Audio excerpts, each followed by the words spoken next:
Oh, we're live. Hello. Hi, everyone. Oh my God, this is exciting and scary because so much to discuss. This is the first live show of 2021 for the Fellowship of the Read Along. So, obviously, here with Lucy and Mary, if you guys want to introduce yourselves. Oh my gosh. Okay. Yeah. Should we do alphabetical order? Yeah, sure. Go ahead, Lucy. There we go. Just so it's easier. I'm Lucy. I'm from the channel Crescent Pages. And me and Kira, we did the Fellowship of the Read Along last year. Mm-hmm. And that was when we read Lord of the Rings. And this year is all about reading the rest of Tolkien's works. And I'm so happy that Mary is joining us as well. Yeah. So exciting. The more the merrier. Oh my God, that was amazing. Love that. Yes. Okay. So I am Mary from the channel Mary Among Stories. I actually just recently finished The Lord of the Rings, like the actual series. And now I'm so excited to be a part of this readathon and read all the Tolkien books. I mean, not all of them, but a lot. Yes. Yeah. Make a big dent in the pile of Tolkien books. Yeah, exactly. I'm very excited. So for anyone who is not part of our Discord and hasn't been necessarily following along with this read along, if you just happen to have found this live show, we do have a link to the Discord in the description box. You can go and check that out. But essentially we're reading lots of Tolkien's works over the next few months until summer. And in this live show, we're discussing 3, which is... Get the stuff out. The Adventures of Tom Bombadil, the Silmarillion, and also Unfinished Tales. So quite a lot to discuss. But before we get into that, I thought it would be maybe good to discuss our personal Tolkien history. Like, what is your experience with Tolkien? How well do you know him? All of that fun stuff. So for me personally, as Lucy said, we did a Tolkien read-along over the summer last year, and we read the trilogy, and that was my first ever Tolkien experience, and I haven't read anything else of his since then. So I have just read the Lord of the Rings trilogy, and I really liked it. So this was exciting, but also scary because fantasy is just not my usual genre. Mm-hmm.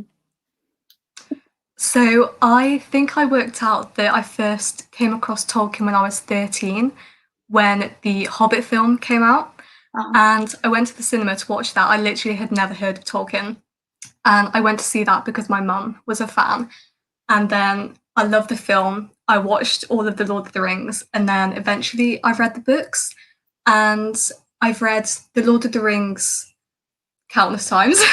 And the Silmarillion, I think I've read a few times. But the Adventures of Tom Bombadil and the Unfinished Tales, these were the first time that I read them. So I'm really excited to read more Tolkien. Mm-hmm. Yeah, I actually started reading this series last year. I started with The Hobbit, and then I read The Fellowship of the Ring, and then this year I finally read both The Two Towers and The Return of the King. Like I said, I just recently finished it, and other than that, I've never watched the movies, so this is really my first ever contact with the series and this world. And now let's just say that I am falling in love with Tolkien. Like, he has definitely become a favorite author. The Lord of the Rings is a favorite series. I love it so much. So yeah, I'm very excited to keep reading this. Yeah. Amazing. For someone here who said that they've fallen way behind with the read-along schedule, hope it makes me feel better that I literally finished the Unfinished Tales today. So wow, yeah. I've also been very behind on my read-along schedule. So yeah, me too, honestly. Not too bad about it. And if you guys want to share your own like personal Tolkien history in the chat, then definitely let us know. But without further ado, shall we jump into discussing the books? Let's go for it. Okay. Sure. So we're going to go in chronological order of how we read them. So Tom Bombadil was the book that we read in January, which is just so cute. Can we just appreciate it? No. It's adorable. This is definitely my favourite of the 3, just purely based on aesthetic, because all of my Lord of the Rings books are part of like this style. Yeah. And it's great to have them matching, but this is just super cute. So really yeah. And there are some really lovely illustrations inside as well, which I definitely appreciated. Mm-hmm. So what were your initial thoughts on this book?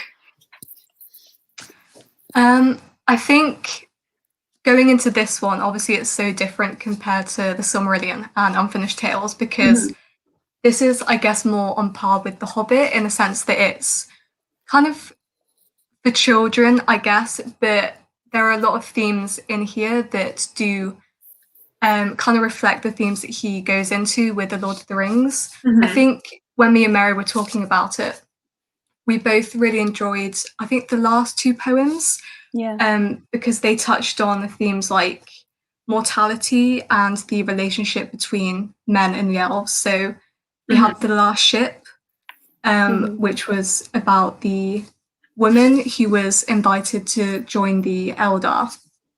And like in poems like that, even though they are kind of represented in quite a simplistic, magical, whimsical poem, it does touch on a lot of the themes that will grow in his other works. So I did really enjoy it because it had the really kind of fun, whimsical tone that perhaps is more suited to children, but the way that we could still connect to a lot of the deeper themes that we know from his other books. Yeah, absolutely. What about you, Mary? Yeah. Well, I really enjoyed it as well. And I think one of the main reasons actually is because Tom Bombadil is this very mysterious character, right? And I was hoping that maybe reading this collection would give me an answer as to who exactly he is. And I like that we don't get that exactly. So each person has their own interpretation of him, but he's still such this mythical figure, I guess. And reading these poems, to me, they felt like melodies from the way that they are written. They are so easy and so whimsical, like Lucy was saying. And then, my favorites were also like the last ones. I think it was The Last Ship and then The Sea Bell, I think. It's one of the last ones as well. I just find they're so beautiful. And like Lucy was saying, we find a lot of the same themes in The Lord of the Rings as well, but just in a more simple and mystical way, I guess. So it was very fun to read. I really enjoyed it. Yeah, I definitely enjoyed it as well. I feel like this is on my level. Like I could understand this, so that was fun. But I definitely remembered from when we were reading The Lord of the Rings, I quite enjoyed like the elements of like poetry and song interwoven through the text. And like you say, this kind of feels similar to that, and it feels like the more whimsical, nature-focused explorations that you get, especially in The Fellowship of the Ring. Like there's a lot of that in this one, which is obviously the book that Tom Bombadil features in briefly. So that kind of matches up. And it was just really nice. I feel like they're just very beautiful. They create this really incredible descriptive images that just capture whatever Tolkien is trying to explore. And my favourite character from the entire Lord of the Rings series was Sam. And I just was very happy to see a poem called Oliphant, because I remember how excited he was to see them in the books. So that was nice. Yeah, that was one of my favorites as well. Probably because of Sam too.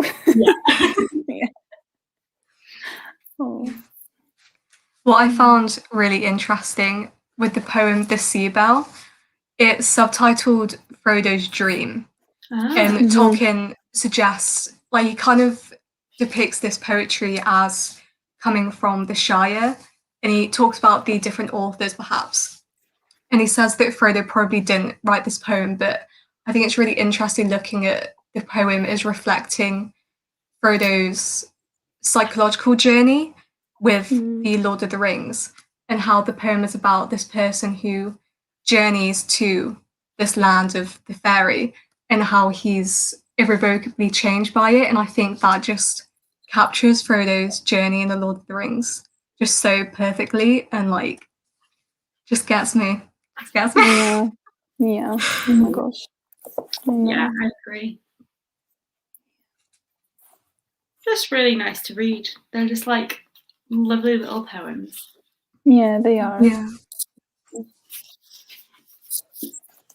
And like with Tom Bombadil as a figure, like you were saying, Kira, his connection to nature, I think it's really interesting how it's depicted, because I feel like with the Fellowship of the Ring, his character is so interesting in terms of his authority, whether it's over nature or whether he has this kind of equal relationship with nature. But I think is interesting looking at what his role is to nature, because in some points he's kind of seen as a almost lord over nature, but he never is shown to dominate it in the kind of oppressive way that, for example, Saruman does. So I think that's really interesting. Like in this poem, it's really fun and kind of comical, his dialogue with different animals and things like that. But I think it kind of leads on from his role in the Lord of the Rings, and it keeps questioning what our place is with nature and how we should interact with it. Yeah, I think it kind of shows him more as being, like you say, with nature rather than like presiding over it. And I feel like that's kind of like where his leadership differs from some of the other characters that we see in the trilogy, because he kind of is more at peace and in line with nature rather than trying to dominate it.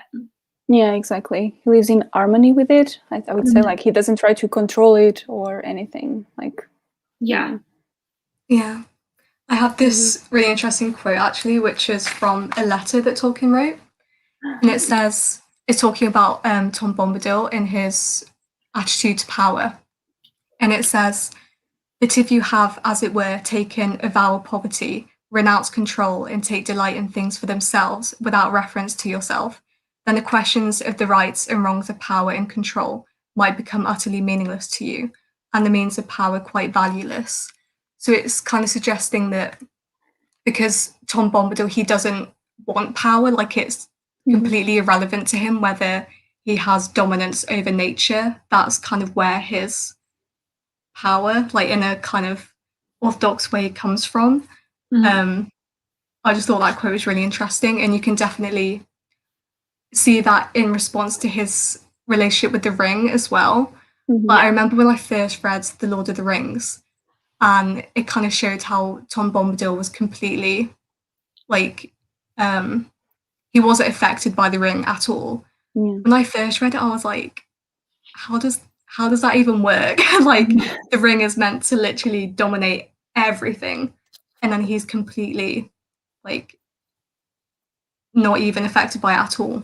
But looking at Tolkien's perception of power, I think it's so interesting, the idea that you can almost have more power if you're not bothered by it. I just found that quite really interesting. Definitely. I think that's definitely one of the presiding like themes across all of his works, is definitely like power and how people respond to it and what it does to people. So exactly. Okay, any more thoughts on Mr. Bombadil, or do you want to move on to the next book? I feel like we can move on. Yeah, I think so. Definitely a highlight of the experience so far, because it's just lovely to read. So. Yeah, it was so happy and cheerful, like so cute. Yeah. Okay, Lucy's getting the notebook ready. Okay. Wow. Okay, well, the next book on the schedule, and the book that we had scheduled to read in February, was, of course, the Silmarillion. I have the prettiest cover. I'm so sorry. Oh my god, we all have. You do. Yeah. I love that, Mary. No contest. It's so pretty, right? Very nice. So pretty. So this book has been like a source of fear and anxiety for me for months. I've been like so scared to read it, just because everyone says, like, people who love fantasy talk about how intense this book is, and I don't love fantasy. Like, it is not a genre that I read much of, so I was scared to read this book, and it turns out that my fears were completely justified. Because it was hard. So I'd love to know, like, what you guys thought of it. Obviously, Mary, you also read it for the first time, and Lucy, you were reading it again. So how did you find it, just like based on like your reading experience? I honestly can't remember the first time I read it. I try to think whether I've read it 2 or 3 times now, but I think I completely understand like why people are intimidated, because even reading it now, like there's so much to think about and you have to really pay attention, like especially with all the names, like the family lines. Like I still have to go back and be like, wait, how is this person related to this person? But I think it's maybe, I don't know, do you think this was easier to read than Unfinished Tales? What do you think? Personally, I thought Unfinished Tales was more digestible for me. I think I felt like that was like split into much more distinct categories rather than being about like an overarching story. So I found it easier to get into the Unfinished Tales than this one.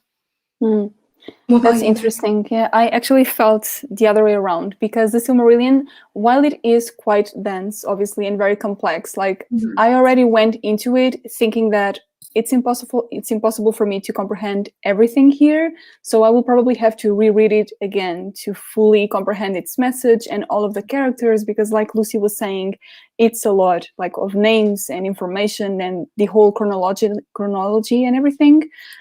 So to me, they read more like fairy tales, like little short stories. And for that, I think it was easier than the Unfinished Tales, because the Unfinished Tales had a lot of like appendices and notes that I was never sure if we were actually supposed to read them, like as in a normal text, or just whenever you read the book again, is it some additional information that you might want to get, but it's not like mandatory for the story to, I don't know. Like I hope it wasn't mandatory.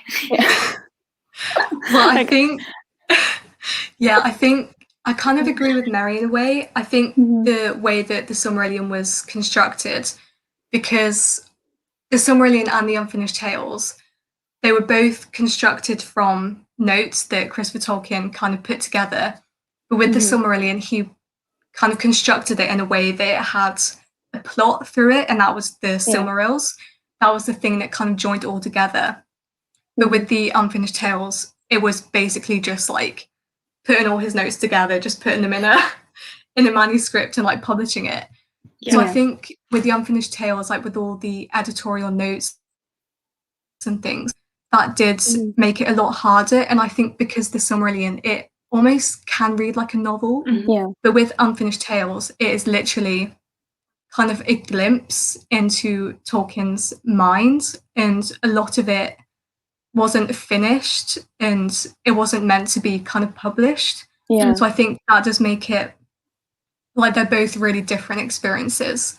Exactly. And like you read them in different ways, I think. Yeah, exactly. I almost feel like you shouldn't read The Unfinished Tale as a novel. It's more like some extra information that if you feel like it once in a while, you pick it up and think, today I would like to learn more about, I don't know, Galadriel, for instance. So let's see everything that Tolkien needed to say about her, you know? Like, so, yeah. Yeah, definitely. Totally. So, one person who I feel like I can relate to. There is so much information, so I feel like it is interesting, but also at least a little bit overwhelming to say. I agree. I don't think they're meant to be read in the same way, like neither of them as like say The Hobbit or the trilogy. Like I feel like although there was a bit of a like overarching plot in the Silmarillion, it's nowhere near as focused as what you get in the Lord of the Rings trilogy, where it's very clear that everything that's happening is to allow you to see Frodo go to try and get rid of the ring. So I feel like that in and of itself, even though there is still a lot of information in the trilogy, just makes it like an easier and more cohesive narrative to follow, whereas I feel like both of these, definitely their primary focus is on like history and context, and then like the plot is kind of like secondary to that. Exactly. And then someone has asked, who's your guys' favorite characters in the book and why? This is really difficult, especially because so many of the names are so similar. I'm like, I mean, yeah, I love the story of Baron and Luthien. I feel like that's that's very predictable, I know, because it is so many people's favorite, but like I I loved it so much. Yeah. Same. Like I don't know what it is. I literally don't know what it is, but it just makes me so emotional. I don't know why. I know. All the sacrifices they make in the end. It's Oh my like, God. oh no. Yeah. And I think even like Luthien. Oh my God, yeah. And that's wait, 1 month. That's May, isn't it? May, That's May, yeah. Our birthday month. I know. But, yeah, I think even like disregarding the tale itself, I think Luthien is such like she's probably my favorite character because I just think the way that her power comes from her voice and like how that contrasts like Sauron and Melkor who use their voice to corrupt things. I thought that was so powerful. Yeah. Another fan of Baron and Luthien. Yes. Definitely agree. I'm excited to see that story explored more in May. I'm very much looking forward to that. It's less of a specific character, but I just loved reading about the like introduction of men into the story and like how it was a completely alien concept to these like immortal beings and like just how that whole thing was like balanced. I thought was really interesting. Yeah, I really love that, and I love like that's a massive theme in Tolkien's works, like mortality. And like towards the end of his life, he became really interested in this idea of mortality and how it could actually work. But yeah, I think the discussion about like the effect of mortality and how that, especially in the Silmarillion, how that is man's downfall. I think that's really interesting. Yeah, absolutely. We have touched on whether we found it easier to read this book or the Unfinished Tales, but someone did ask on the Discord about whether you found this book easier or the Lord of the Rings trilogy easier. So I feel like it's probably a consensus about what's easier. Yeah, I think so. And it's not the Silmarillion. It's not the Silmarillion. Yeah, also because I feel like you have to love the Lord of the Rings to read the Silmarillion. I don't think many people are going to come to this first. Yeah, I don't think so. Yeah, unless they don't know what it is about at all, and then they are quite shocked once they read it. It's like, yeah, that would be quite a surprise. Yeah. Okay, so just thinking about like, do we have anything specific that we want to dive into? Because I feel like there's just so many different routes to take with this one. Actually, since we talked about it, like that theme about mortality was one of my favorites by far, because it is seen as both a curse and a gift, depending on who's, talking about it. And I find that fascinating because obviously men see it almost as a curse because it doesn't give them enough time, I guess, to achieve their goals. And then through the other perspective, it's a gift because they don't have to deal with the sadness and sorrow of the world. So that whole theme I found fascinating. Yeah, it was one of my favorite parts. Absolutely, because I think like for the elves and things like that, like they obviously see so many different like versions of the world, and like they see it constantly going through difficulties and then good times and like the constant up and downs, whereas the likelihood is that men will be born into just one of those eras and they'll experience just one set of circumstances, which could be good or bad depending on what circumstances they're sort of born into. So it's like very much you can really see the positives and negatives of both. Yeah, exactly.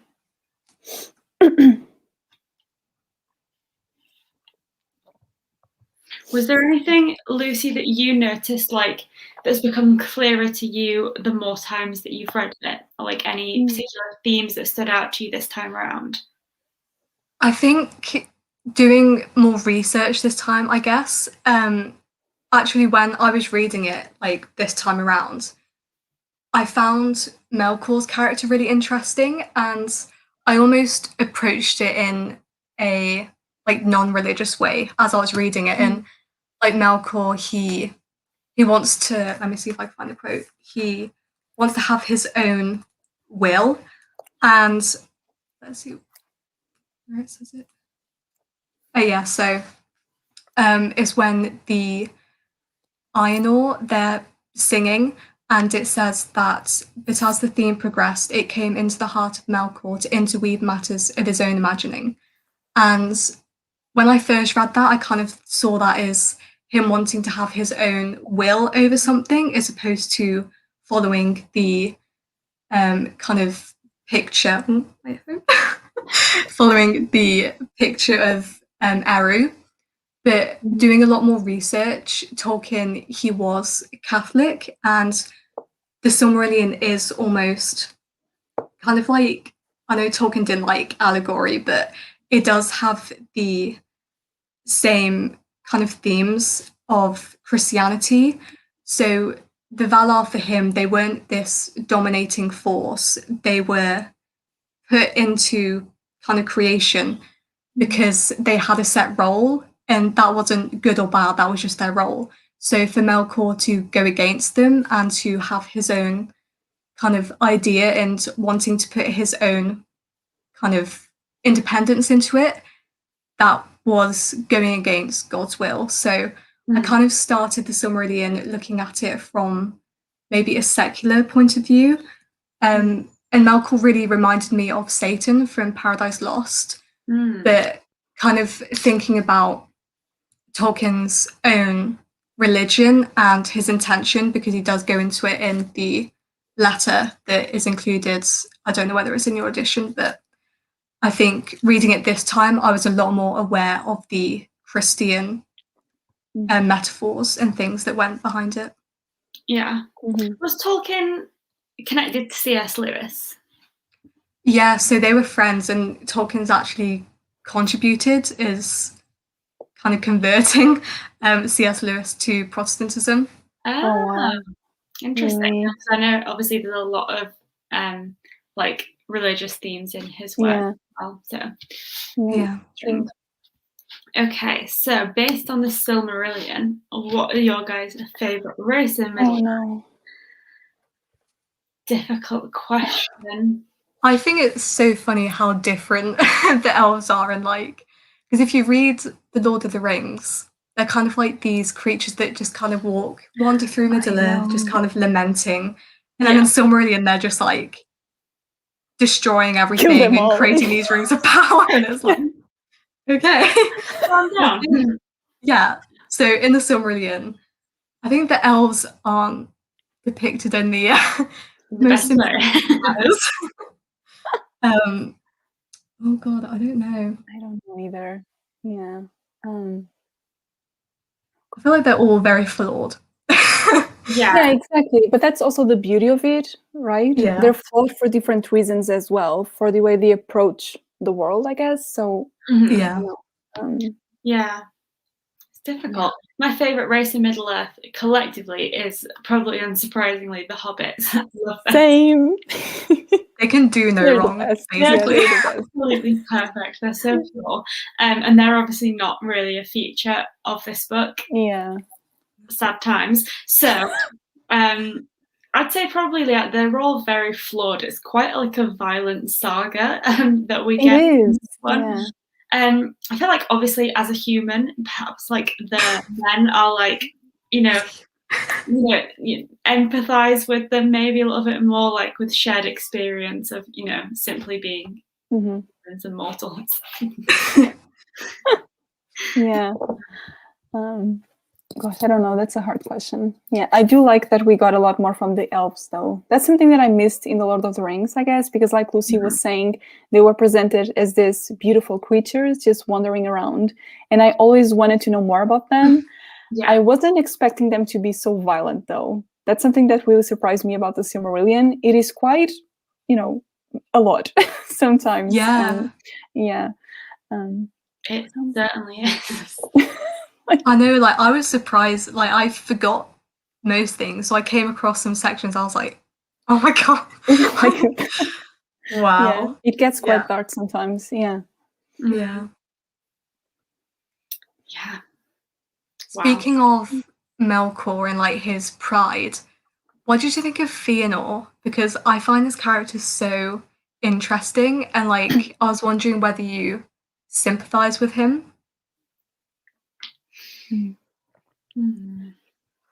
So I think in a way he does kind of resemble Melkor in the way that in his creation of the Silmarils and how he wants it as his own kind of creation. He doesn't want to invite anyone else to share in it. I think, but then like he also leaves the Blessed Realm to kind of make his own way and to make his own, like to get his house independence and his family. So in some ways I could kind of sympathize with him, but I was just wondering what you thought of his character.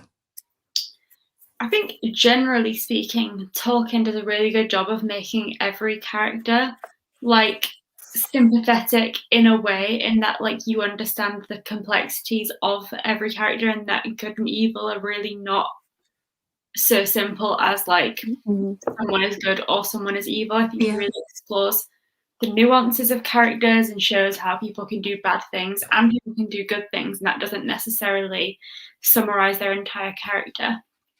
Yeah, exactly. I agree. Yeah.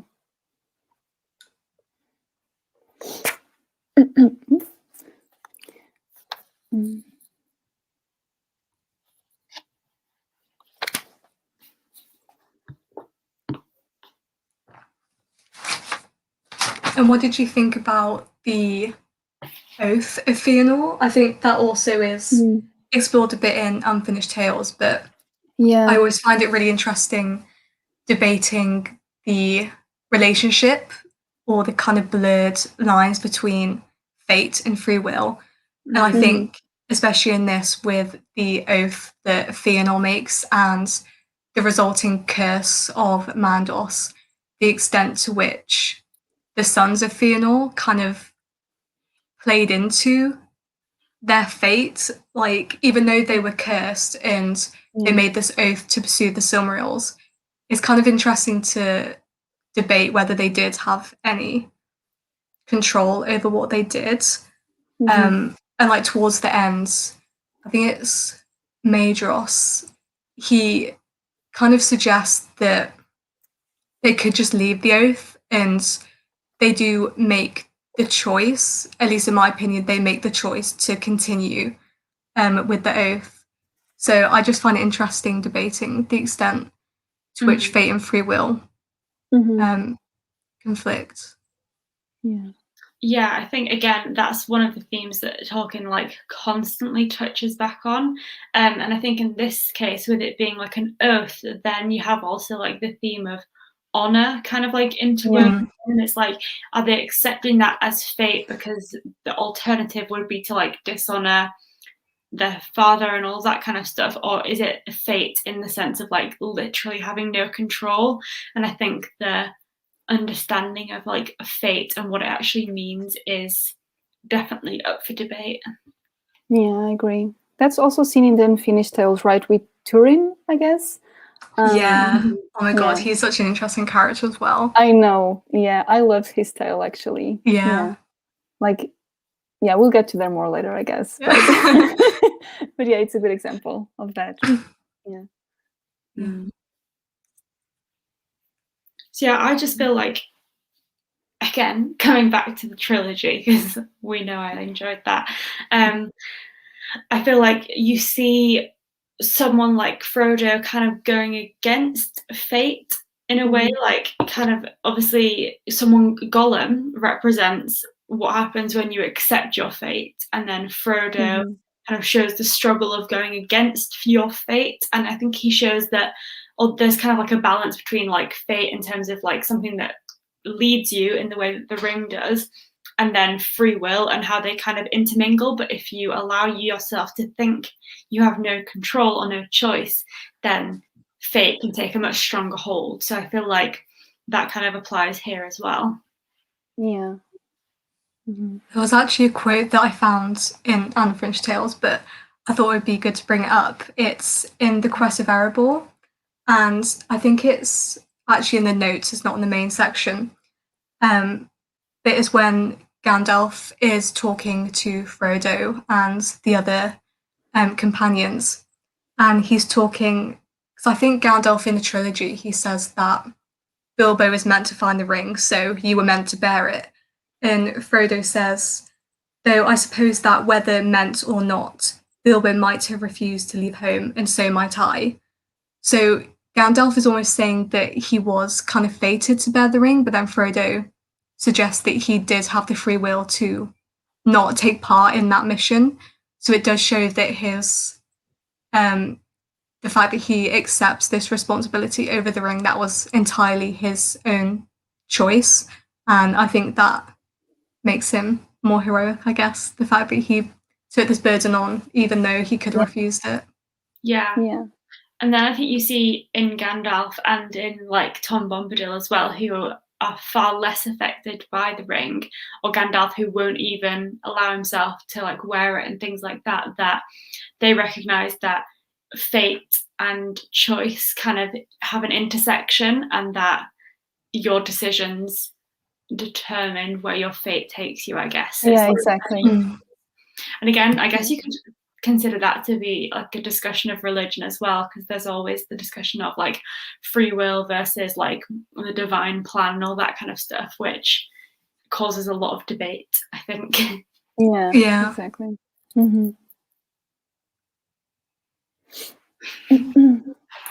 So is there anything else you wanted to talk about with Silmarillion?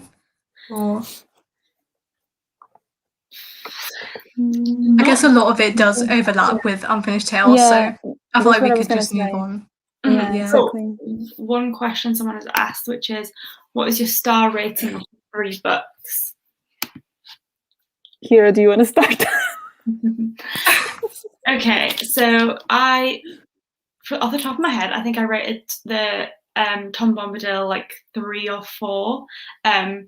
It's poetry, and I always struggle like how to rate poetry, but I enjoyed it as an experience. The Unfinished Tales, I rated 3 stars. Because as I said, I found them easier to follow. And I haven't like officially, like there is no star rating on my Goodreads for the Silmarillion. The reason being is that like I rated all of the Lord of the Rings books 5 stars. The Silmarillion was really hard for me to get through. Like I didn't enjoy the experience. But equally, I don't think that this book is for me. Like I don't think it's made for me. So like no shade to Tolkien or anything, but it's probably a 2. And I'm sorry. Yeah, that's I feel like you're my parent. I've just disappointed you. I'm sorry. I'm joking. No, I completely understand. Like, the Silmarillion is not for everyone, and that's completely fine. I feel relieved. It's like I've just confessed, and now you've not hated me, so I can go about my life. We could never. Of course. What about you guys? I haven't like.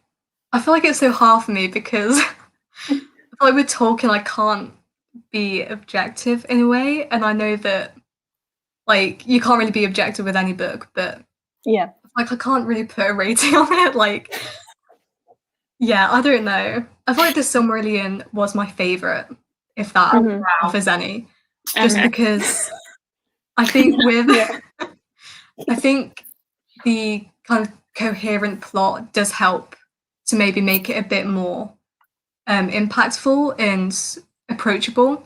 And I think because Tom Bombadil is like, I feel like I would have loved it if I was a child.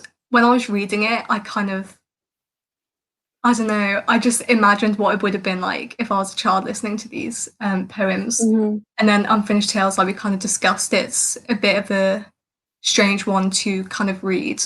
But it does really enhance your understanding of Middle-earth. So I feel like it's hard to rate them because they're so different.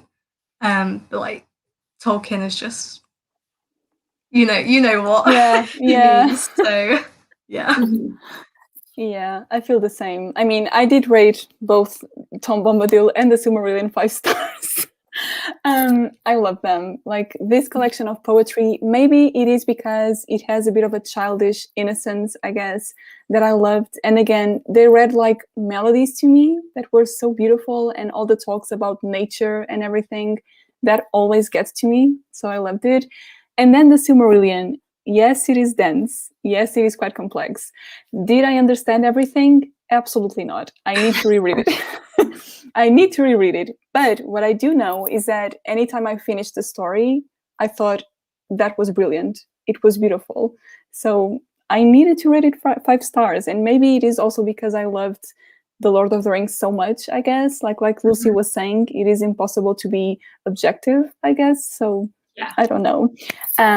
And about the Unfinished Tales, I did rate it 4 stars. I'm not sure, like maybe 3.5, 4 stars, which I don't know if it is fair because it's just a collection of unfinished tales, obviously, like, and random notes and everything. So I'm not sure. I don't know. That's the one I'm most hesitant about, I guess, but I still enjoyed it.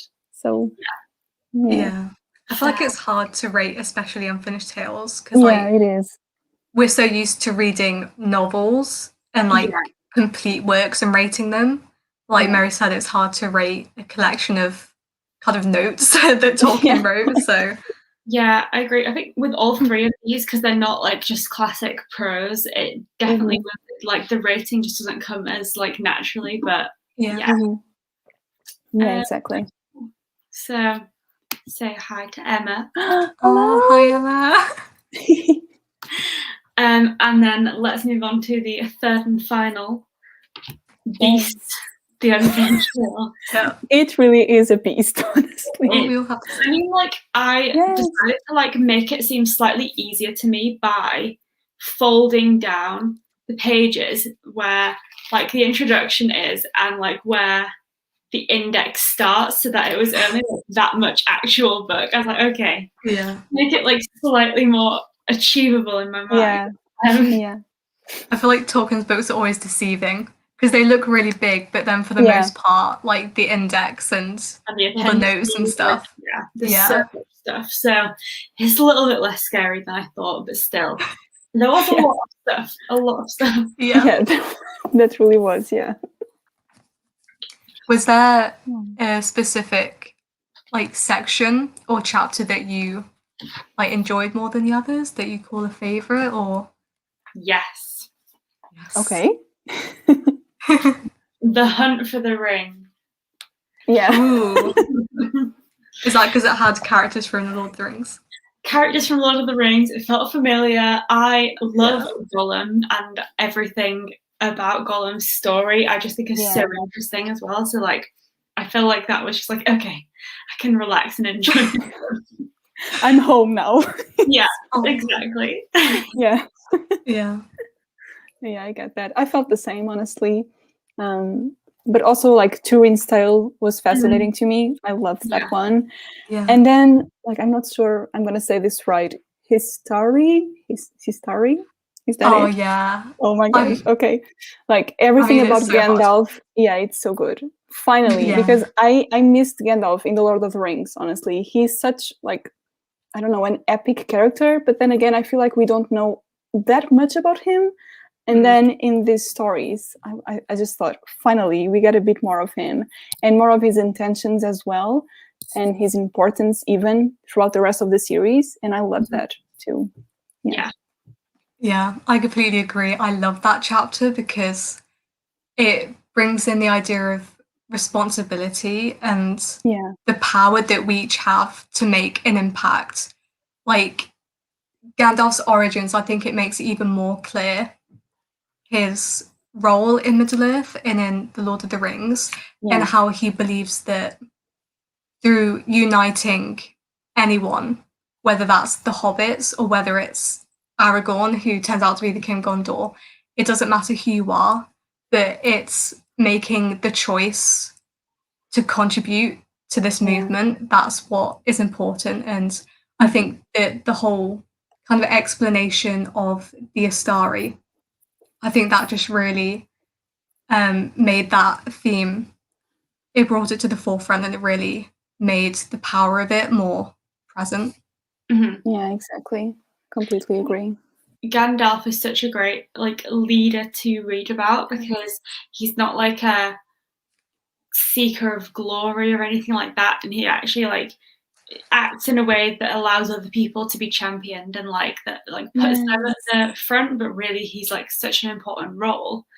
So I just think he's such a nice character to read about, especially like when you compare him to some of the other people. And like I think in this as well, seeing the comparison between Gandalf and then Saruman is again really interesting.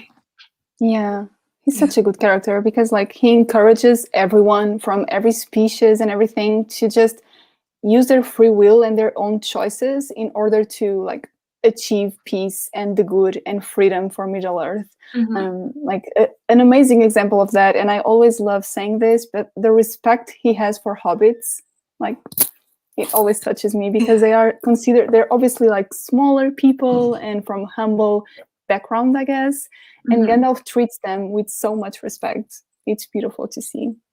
Yeah, love that. I love the imagery. I'll read it out for you, but it's when Gandalf is given one of the rings, the elven rings, by Círdan. And Círdan says that, I deem that in days ere long to come it should be in nobler hands than mine, that may wield it for the kindling of all hearts to courage. It's like the imagery of Gandalf kindling this fire within all of these people in Middle Earth, and how they all have that potential within them, but Gandalf's the one to kind of urge them on. But like you said, it's through free will. It's not like Saruman using domination. It's almost going back to what we were saying about Tom Bombadil. It's not about exerting your power over others. It's using your own independent power to encourage others to use theirs.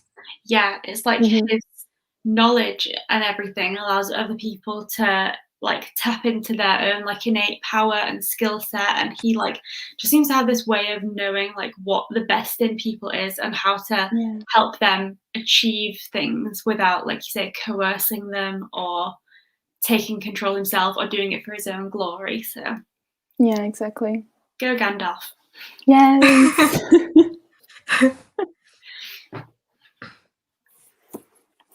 One thing I would like to talk about is the female characters, because I think there's quite a few in this one, especially compared to the Silmarillion, but I really like to talk about what you thought of their depiction.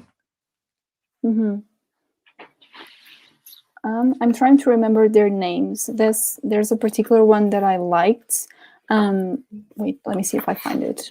Oh, Erendis, is it? Erendis? Yeah. I never know exactly. I think that's a really interesting chapter, so I think that's a good one to talk about. Yeah, I really like this one. Yeah. Yeah, she's the one who was supposed to stay home, right? Like, and just wait for Aldarion. I'm so sorry for the pronunciation. But yeah, like I like that she didn't like just accept that. She had her own will and wanted to really be a part of this marriage, like actively, instead of just waiting for her husband to go wherever he wanted. I can't remember exactly like where he wanted to go. I can't remember the name of like his mission or something. I cannot exactly remember it, but yeah, I just like that she has a much more of an active role, I guess. So, yeah. Yeah, I agree. I found it really interesting because I think Tolkien, I don't think he necessarily says like, oh, Erendis was the one to completely sympathize as she was in the right. I think he kind of shows they're both a bit mistaken in their beliefs about what the marriage would be like. But I like how Tolkien did raise the issue of the concept that Erendis should have just accepted Aldarion just going on these voyages, and she should have just waited at home and accepted her role as like she was expected to wait. And the fact that she was unwilling to do that and Tolkien showed what impact it had on her, I appreciate him raising that issue, because like other authors might have glazed over it and not even addressed it. So I did enjoy that, but I think both of them are shown as having a misunderstanding of not exactly what marriage should be, but they both went into the marriage with conflicting assumptions, and that's what kind of led to the disintegration. Yeah, I agree. But it was also interesting to see like the portrayal of like motherhood, especially in the like first section. I can't remember what it was called, but it was basically about Turin, I think. Oh yeah, are you talking about Morwen? Yes, thank you. Yeah. I just thought that was interesting. I don't really remember why, but I remember that I thought it was. I think, yeah, I did. I agree with like the exploration of motherhood. I think Morwen was she's so interesting because she's almost got the masculine rationality that is or was seen as like the understanding of masculinity. So when she is interacting with Turin, and Hurin has been, they don't know whether he's been captured or whether he's dead, but she basically says to him, like, you need to leave and do this. And she says, if you wish to be a man. So it's actually Morwen who has this understanding of masculinity, and she almost presents the masculinity that Turin embodies, which I think is interesting. Like, she's not traditionally feminine.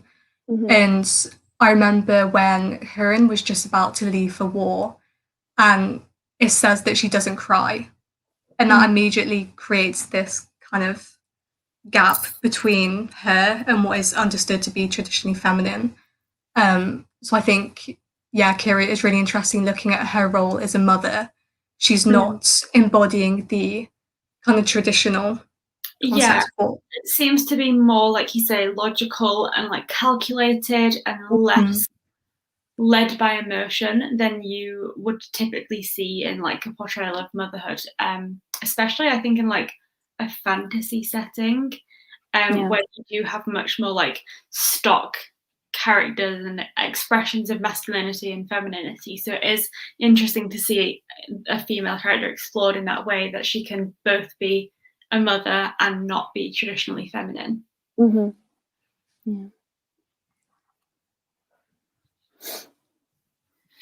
I think it's interesting as well how Morwen and Nienor, who's Turin's sister, how they both ascribe to the pride of their family. Is not as if because they're women they don't feel this sense of pride and honor.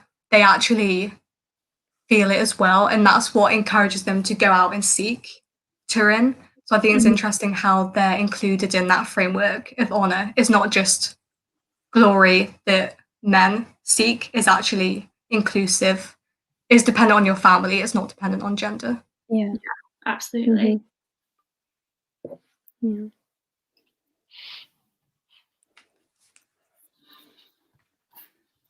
Yeah, shall we talk a bit more about Turin and like the whole discussion between like faith and free will?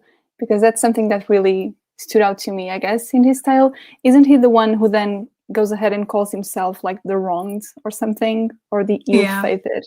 Yeah. Like, he tries so hard to prove his strength against his fate that he almost, it's like he's running into it almost, and like subjects himself to this tragic end, I guess, from trying to run away from it, which is very interesting, I think.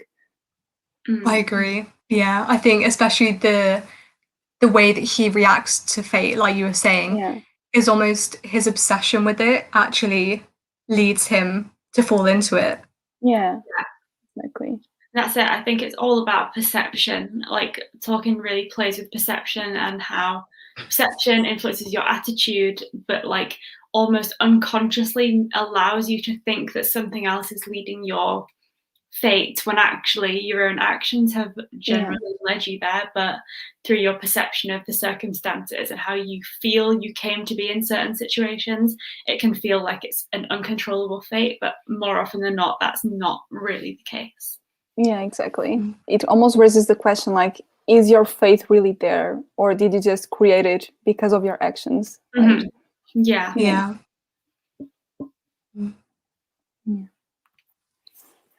Yeah, like at points he does have different approaches to it, because like you said, Mary, he at one point he says that he's wronged, and like that's what he titles himself. Yeah. But then at another point he calls himself the Master of Doom. So it's at one point he sees himself as the victim, and that's what drives his actions. He sees himself as victimized, and he doesn't take the blame or the responsibility for what he does. But then on other occasions he sees himself as the Master of Doom. So he almost kind of rejects everything that is thrown at him. But in each of the approaches, he defines himself by fate. Yeah, So exactly. he is connecting himself to it, and that is kind of what leads him to not take maybe control over what's happening to him. Yeah.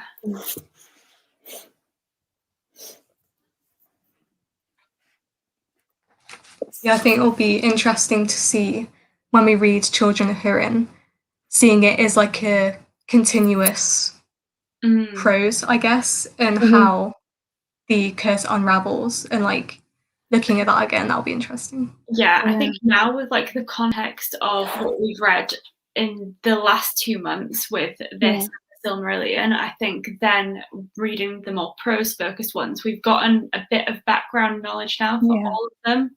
Like with this one and Beren and Luthien and the Fall of Gondolin, I feel like they're going to be enjoyable, more so to read, but then also like I feel like we'll already have that background knowledge, we can understand them better. So yay.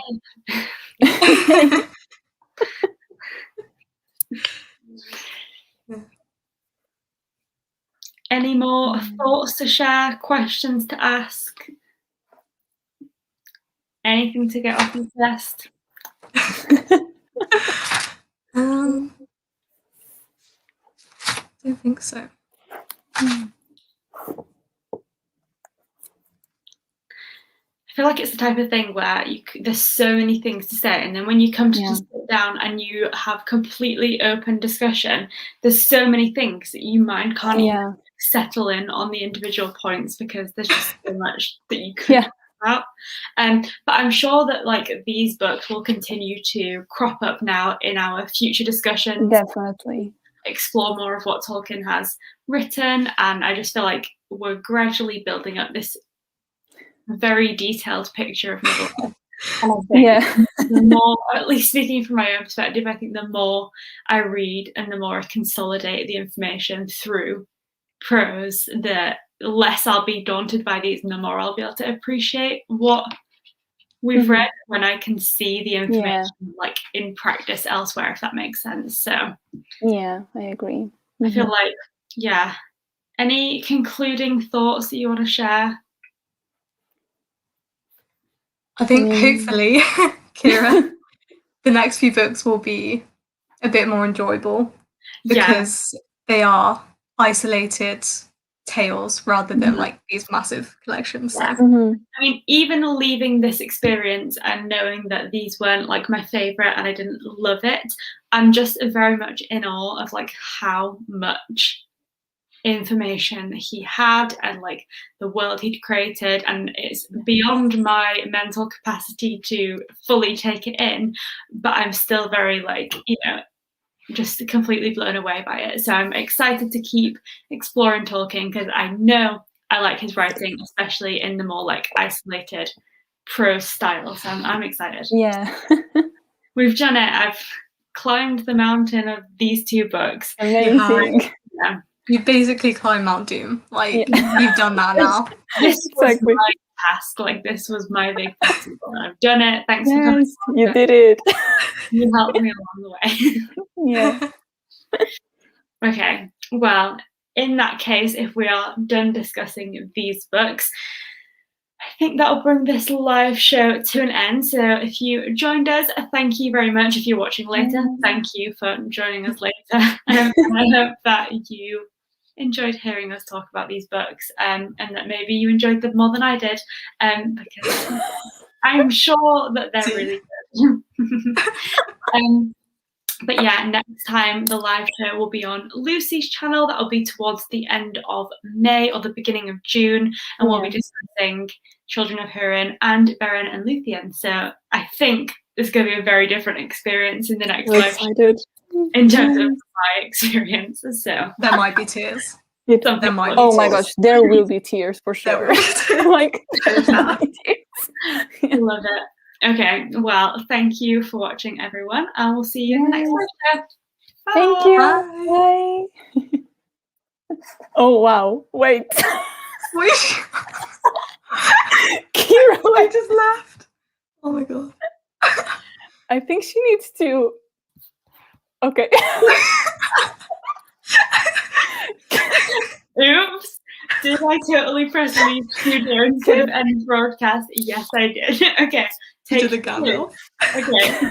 Bye. Bye.